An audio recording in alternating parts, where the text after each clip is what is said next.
Bom dia, meu nome é Natália Lima e nós vamos falar sobre nutrição e imunidade, com a temática de minerais, ferro e zinco. O nosso grupo é composto por Ana Clara, Rodrigo, Ian, Pamela, Isaura, Daniel, Caio, Ingrid e Natália Lima. O que são minerais? Os minerais são substâncias inorgânicas, não produzidas pelo organismo. São encontrados na natureza e em diversos alimentos. Estes são essenciais ao funcionamento do organismo e estão presentes como eletrólitos nos líquidos corporais, como componentes de enzimas e hormônios, e como componentes estruturais de alguns órgãos. O ferro é um mineral essencial para a vida. Ele é um dos minerais mais importantes no organismo, pois exerce várias funções importantes. Dentre elas, pode-se citar o transporte de oxigênio para todo o corpo, a síntese de células vermelhas do sangue, entre várias outras. Ele também previne doenças e é bastante conhecido por combater a anemia. Bom, agora citando alguns exemplos de alimentos que contêm o ferro. De início, temos a gema do ovo, que tem 5,5 miligramas de ferro, a carne bovina com 3,6 miligramas, o feijão com 5 miligramas. Todas as quantidades que eu estou falando é em 100 gramas do alimento. O espinafre cru com 2,4 miligramas, a semente de abóbora com 14,9 miligramas, uma quantidade bem alta.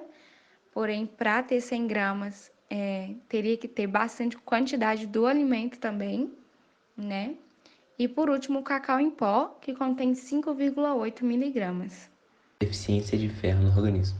Os sintomas de falta de ferro podem surgir devido à alimentação pobre em alimentos fonte desses minerais ou como consequência de sangramentos excessivos, como hemorragia e fluxo menstrual intenso, o que faz com que exista menor quantidade de ferro e, consequentemente, de hemoglobina, resultando em sintomas, sendo os principais cansaço extremo, sono frequente ou desânimo, dificuldade para aprender ou ficar atento, tornozelos inchados ou inchaço em outras articulações, queda de cabelo ou fios fracos e quebradiços, pele pálida ou interior das pálpebras sem cor, falta de apetite, alterações no paladar ou língua lisa e infecções frequentes devido à baixa imunidade. O excesso de ferro no sangue pode causar cansaço, perda de peso sem causa aparente, fraqueza, queda de cabelo e alterações no ciclo menstrual, por exemplo, podendo ser tratado com o uso de medicamentos, alteração na dieta ou flebotomia. Além disso, também pode resultar na falência de alguns órgãos, como fígado, pâncreas, coração e tireoide, assim como favorecer o surgimento de câncer de fígado. Os níveis elevados de ferro normalmente estão ligados a uma doença genética chamada hemocromatose, mas também pode estar ligado a excesso de transfusões sanguíneas ou de uso de suplementos vitamínicos, por exemplo, sendo importante realizar o exame de sangue para que se possa saber os níveis de ferro no sangue e assim iniciar o tratamento. O zinco é um componente fundamental do sítio ativo de muitas enzimas e desempenha uma função essencial em centenas de processos corporais. Esse mineral é necessário até mesmo para o funcionamento adequado do sistema imunológico. O zinco pode até ajudar no tratamento de doenças mais graves, como a AIDS, a artrite reumatoide, lúpus, fibromialgia e possivelmente esclerose múltipla. Bom, agora eu vou citar alguns exemplos dos alimentos que contêm o zinco e o ferro. Começando pelos alimentos que contêm o zinco, temos o acém moído, de início, com 8,1 miligramas de zinco em 100 gramas de alimento. Todos os alimentos que eu citar vai ser na quantidade de 100 gramas. A coxa de frango, com 2,8 miligramas de zinco. No camarão, temos 1,2 miligramas de zinco.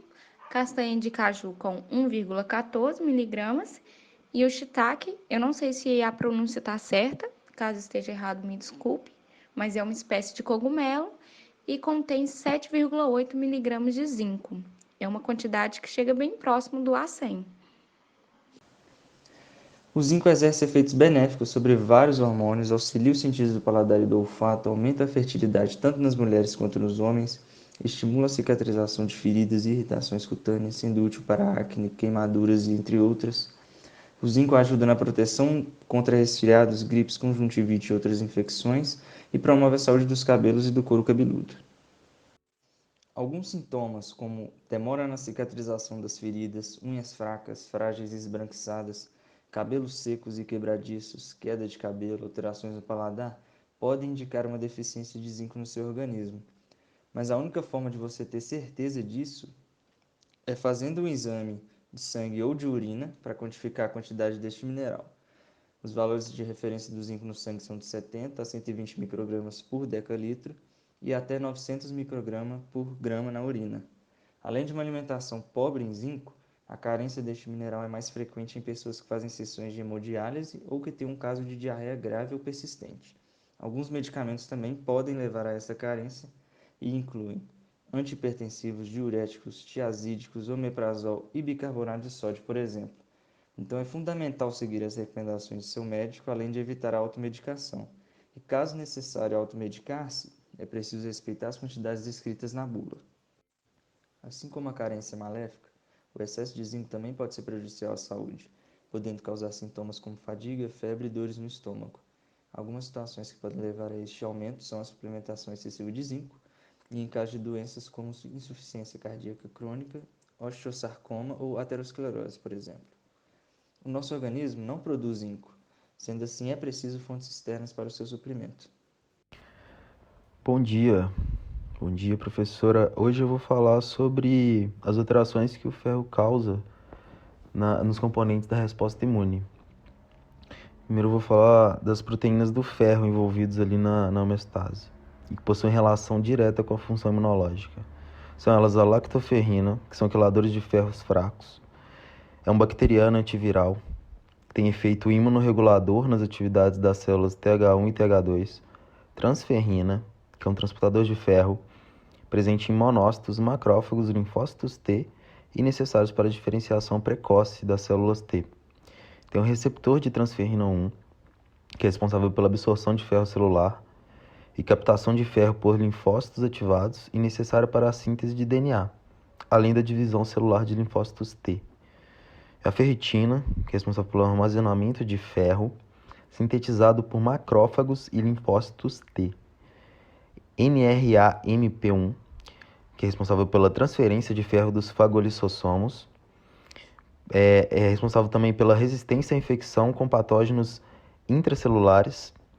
NRAMP2, ou DMT1, que é responsável pela absorção e transferência de ferro em fagolisossomos, é responsável também pela resistência à infecção por patógenos intracelulares. Ferroportin, que é exportador de ferro celular, e receptor 4 do portão semelhante a TOL, medeia a regulação negativa na infecção. Epsidina, que é o regulador da homeostase do ferro, é um peptídeo microbiano derivado do fígado, mediado por TLR4. A hemojuvelin, que é responsável pela regulação da expressão da epsidina. Seus efeitos no sistema imunológico ainda não são conhecidos, mas ele participa ali da homeostase.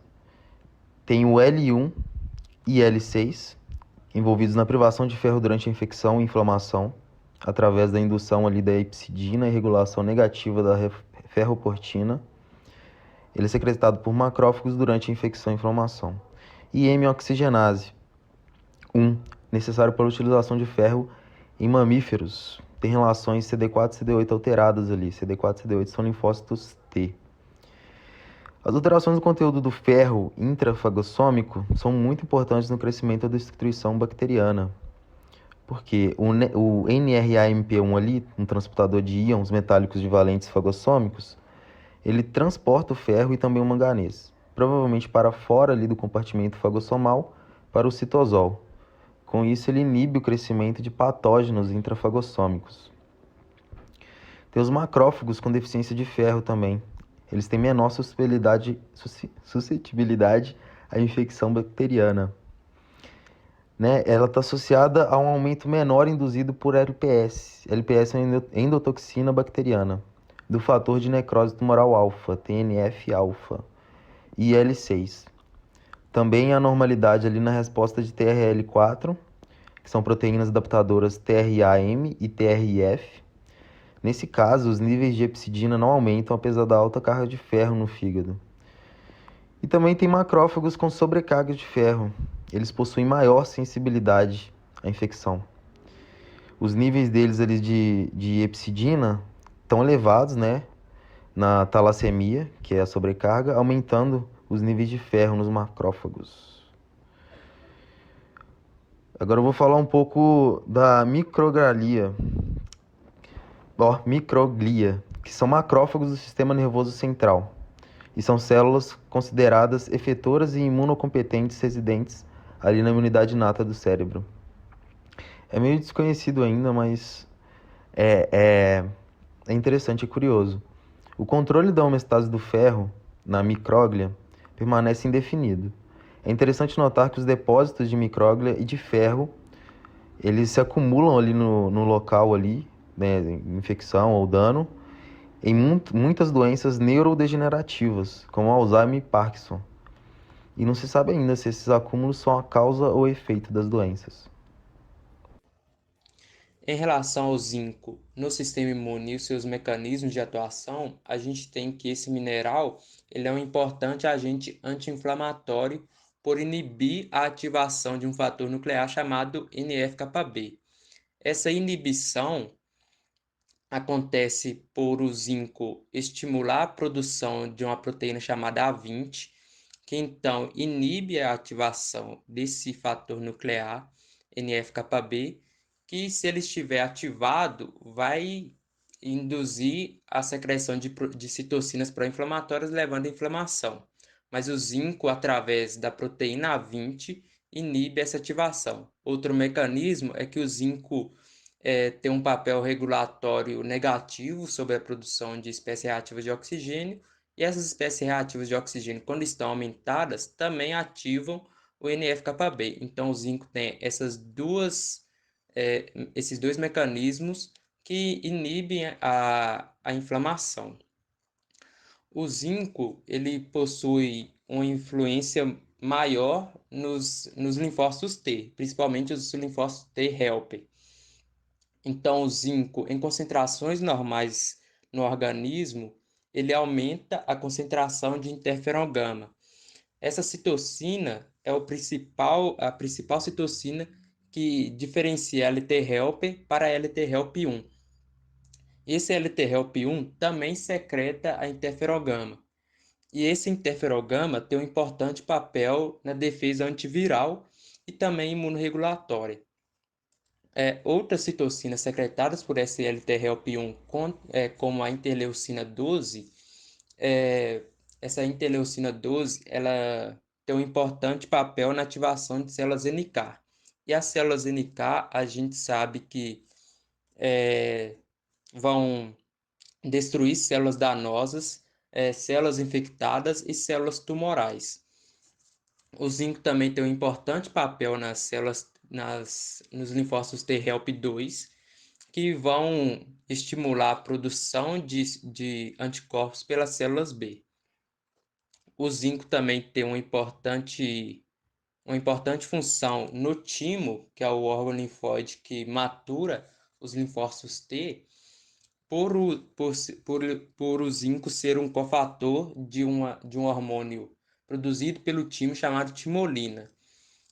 Essa timolina, além de ajudar na maturação de linfócitos T, ela ajuda na expressão de receptores de interleucina 2 nesses linfócitos e também modula a produção de citocinas que induzem a proliferação de células T citotóxicas, que, dentre outras funções, também tem esse papel antitumoral de destruição de células tumorais.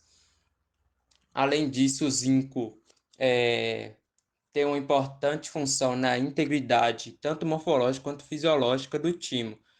Então, ele garante uma boa maturação e produção de linfócitos T e maturação de células B também. Nesse slide eu vou falar qual tipo de resposta imune será alterada se a quantidade de zinco no seu organismo estiver insuficiente. No sistema imunológico, o zinco desempenha papel fundamental, pelo fato de as células do sistema imune apresentarem altas taxas de proliferação e este mineral estar envolvido na tradução, transporte e replicação do DNA. O zinco pode ainda afetar o processo de fagocitose dos macrófagos e neutrófilos. interferir na lise celular mediada por células natural killer e ação citolítica das células T.